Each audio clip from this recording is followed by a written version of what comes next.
देश की सबसे बड़ी कार कंपनी मारुति सुजुकी ने साल 2023 के पहले ही महीने में एक बहुत बड़ी उपलब्धि अपने नाम कर ली है। मारुति ने इतनी ज्यादा गाड़ियां बेची है अब तक कि भारत में कोई भी कंपनी, ना टाटा ना महिंद्रा, किसी भी कंपनी ने अब तक इतनी ज्यादा गाड़ियों की बिक्री नहीं की है। तो दोस्तों, मारुति ने ऐसी कौन सी अचीवमेंट हासिल कर ली है जो कि सिर्फ मारुति ने ही हासिल की है, बाकी कोई भी कंपनी उनके आसपास भी नहीं है। चलिए दोस्तों, आज के इस वीडियो में जानते हैं मारुति ने अब तक कुल कितनी यूनिट्स बेची है और मारुति के इतिहास के ऊपर भी हम आज नजर दौड़ाएंगे। तो दोस्तों, अगर आपने हमारे चैनल को सब्सक्राइब नहीं किया है तो चैनल को जरूर सब्सक्राइब कीजिएगा। सुजुकी मोटर कॉर्पोरेशन की सहायक कंपनी मारुति सुजुकी ने 1983 के दिसंबर में देश में पहली बार मारुति 800 को लॉन्च किया। फिर इसके बाद कभी पीछे मुड़कर नहीं देखा। वह तक देश के कुछ अमीर लोगों के ही पास खुद की कार होती थी। इन 40 सालों में भारतीय कार उद्योग का विकास हुआ और समय के साथ साथ भारतीय ग्राहकों की प्राथमिकताएं भी बदलती चली गई। देश की सबसे बड़ी कार कंपनी मारुति सुजुकी ने 2023 के पहले ही महीने में एक बहुत ज्यादा बड़ी उपलब्धि अपने नाम कर ली है। मारुति सुजुकी ने बताया है कि उसने 9 जनवरी को भारतीय बाजार में 25 मिलियन यानी कि 2.5 करोड़ कारों को बेचने का आंकड़ा छू लिया है। मारुति सुजुकी ने बताया कि उसने 9 जनवरी को भारतीय बाजार में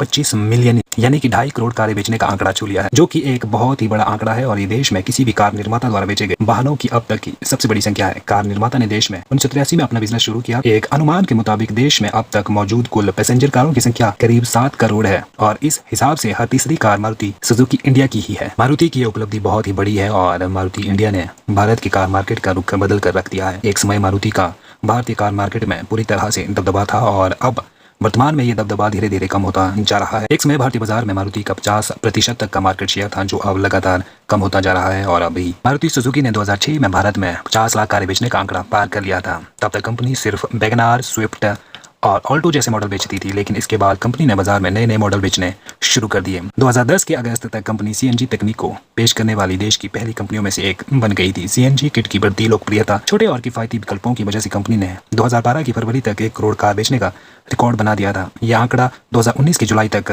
2 गुना हो गया। 2012 से लेकर के 2022 यानी कि महज 10 सालों के अंदर मारुति सुजुकी ने 1.5 करोड़ से ज्यादा वाहन बेची है, जो कि सच में एक बहुत शानदार उपलब्धि है कंपनी के लिए। छोटी कारों के साथ साथ एसयूवी भी बेचती है कंपनी। वर्तमान में मारुति सुजुकी भारतीय कार सेगमेंट में नंबर 1 कंपनी बनी हुई है और कुल 17 मॉडल बेचती है। मारुति सुजुकी हाल ही में बढ़ते एसयूवी मॉडल में अपने पोर्टफोलियो को मजबूत कर रही है, साथ ही हाइब्रिड और सीएनजी मॉडल को लोकप्रिय बनाने के प्रयास भी कर रही है। कंपनी ने हाल ही में कुछ बड़ी कारें भी लॉन्च की है, जिनमें विटारा शामिल है। यह मारुति का पहला स्ट्रॉन्ग हाइब्रिड एसयूवी मॉडल है और इसके अलावा कंपनी ने हाल ही में ब्रेजा, जिमनी और फ्रोंक्स एसयूवी को भी लॉन्च कर दिया। मारुति सुजुकी इस समय कुल 17 मॉडल बेचती है और अधिकतर मॉडल मारुति सुजुकी के हिट है और टॉप 10 में सबसे ज्यादा गाड़ियां मारुति सुजुकी इंडिया की ही रहती है। मारुति सुजुकी इंडिया का सीधा मुकाबला इस समय टाटा मोटर्स, महिंद्रा और किया जैसी कंपनियों के साथ है और हुंडई भी मारुति को लगातार टक्कर दिए जा रही है। भारतीय कार मार्केट में इस समय नंबर 1 पर मारुति सुजुकी इंडिया है, तो वहीं दूसरे नंबर पर हुंडई इंडिया है और तीसरे नंबर पर टाटा और चौथे पर महिंद्रा का कब्जा है। मारुति सुजुकी लगातार नए नए वाहनों को लॉन्च कर रही है। हाल ही में लॉन्च जिमनी को लेकर भी लोगों में काफी ज्यादा क्रेज देखा जा रहा है। तो दोस्तों, ये था हमारा आज का वीडियो। आपको हमारा वीडियो कैसा लगा? अगर पसंद आए तो वीडियो को लाइक कीजिएगा, चैनल को सब्सक्राइब कीजिएगा, साथ ही साथ बेल आइकन को ऑल पर सेट कीजिएगा।